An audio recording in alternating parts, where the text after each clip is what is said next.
My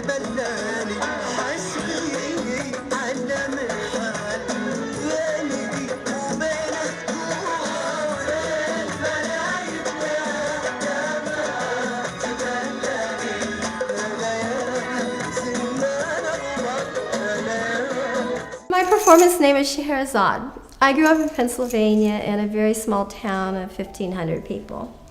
From there, I went to Penn State University. I met a lot of international students. In fact, all of my friends were international students.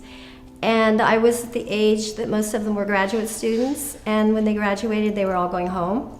And I was going to outgrow the student body because I wouldn't really interface socially with the youngers. So my girlfriend had moved out here because she was Mormon and she wanted to meet a Mormon man, which she never did.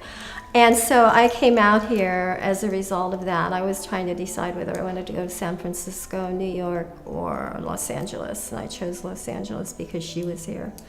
And I've been here ever since. 3 days after I got here, I met my first husband of 26 years. And when he passed away, I was single again for 10 years. The dancing, it started after I moved to California, but I really didn't start getting into the dancing until after my first husband passed away. And I needed an outlet for he'd been sick for 10 years and there was just so much going on. And I needed an outlet for it. So I was living in a convent boarding home in Hollywood. And there was a club nearby that played disco, and I love disco music. So I started going there. I would go every Friday and Saturday night. Regulars got to know me, and we just would meet there, and we'd say hi, and everybody would dance. So I just got out on the dance floor by myself because I don't like to dance with a lot of men to begin with. And the first time it was hard, the second time it wasn't as hard, and after that I didn't care. I just danced and had fun. It wasn't something I really missed or thought about. It just seemed like a good avenue for me to work out a lot of the feelings because he'd been sick for 10 years and I had a 14-year-old child when he died. And I had a niece living on the first floor who was anorexic, was bulimic, was alcoholic. I had a lot to work out. And I'm not the kind, I don't drink, so I'm not, rarely, so I'm not the kind of woman who's going to sit in a room and spend my evening drinking away my sorrow. I'm just a very active person. I have been all my life. And it was just a good outlet for me. And I did meet people. They treated me nicely. And then from there, I transitioned to Alpine Village. And then from Alpine Village, I transitioned to 3rd Street, and that's where I've been since.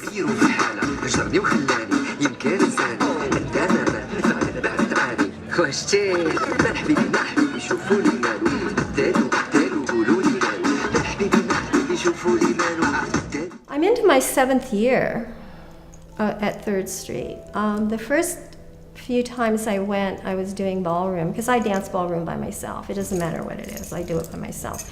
And then I started noticing all the people from different Middle Eastern countries. So I started playing, one of my Egyptian friends from over there says, get Nancy Ajram. So I got Nancy Ajram, I started dancing to her music. From there I went to Persian, Turkish, other Egyptian music. I played my Latin and Cuban music, and then eventually I transitioned into the collegiate, and that's all I get to do now.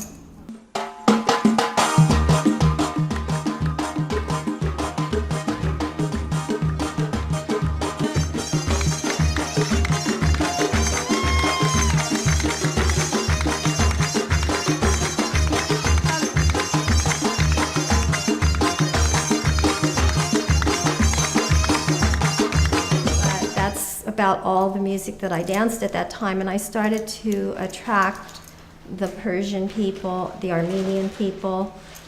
Most of the people who work in the kiosks are Turkish, so they liked it when I played their music. And people would come by and say, they would just walk by, you need to get this singer, or I'd be playing songs from one of the, like Tarkans, and the guy, somebody come over and say, this other song's really good too. So I would switch from the song I was playing, but all of that music I have English translations for, so I knew what I was dancing to.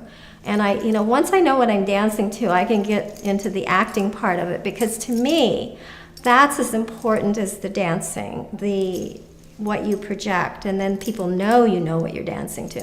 And a few times, some of the Arab students on break would come over with their music, and the guys didn't, you know how they dance. They would just stand on the side for a few minutes, and then they would leave. And I knew they came there because they felt comfortable and safe in my space. And then one Sunday night, about 8 o'clock, this man comes up to me, and he says, if you put this music on, you're going to get a big crowd. Well, you were all in vacationing from the Gulf, and I didn't know it because, I was still feeling my way through things and trying to figure out what worked and what didn't. And he put Rabbi Seger on. Oh my God, they came out of the woodwork like ants. I had a huge, huge crowd. I didn't know what I was doing, so we just laughed and had fun, and the guys would go like this.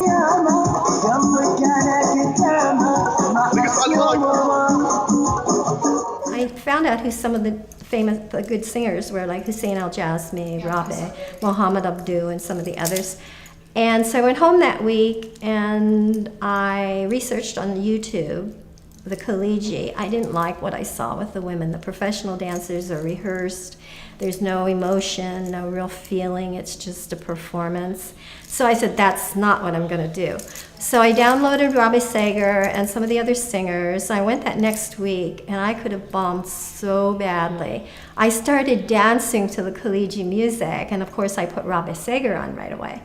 And oh my God, they came out of the woodwork. They just, huge, huge crowds. My crowds were bigger than the break dancers. So every night they would be there, and they would follow me from one show to the next. And they would come up to me, some people, how long have you been dancing Khaliji? And I said, 1 or 2 days. And they said, really? They were shocked. And I didn't know very much, but I did what I knew. And one man even said to me, you're professional. I thought, I don't think so. So it's just evolved from there. And I try to stay on top of the current music as much as I can. And because my fan base is so huge in that region, not just Saudi Arabia, but all the other countries that come here, I don't get to play much other music now, but when you all kind of leave and disperse, then I'll throw on something else, just because, just for variety. But as soon as one of you see me, one of the Arabs see me, they'll come up and say, play Arabic, play Arabic. So I have to immediately stop what I'm doing and play Arabic. So did you expect to be like that famous?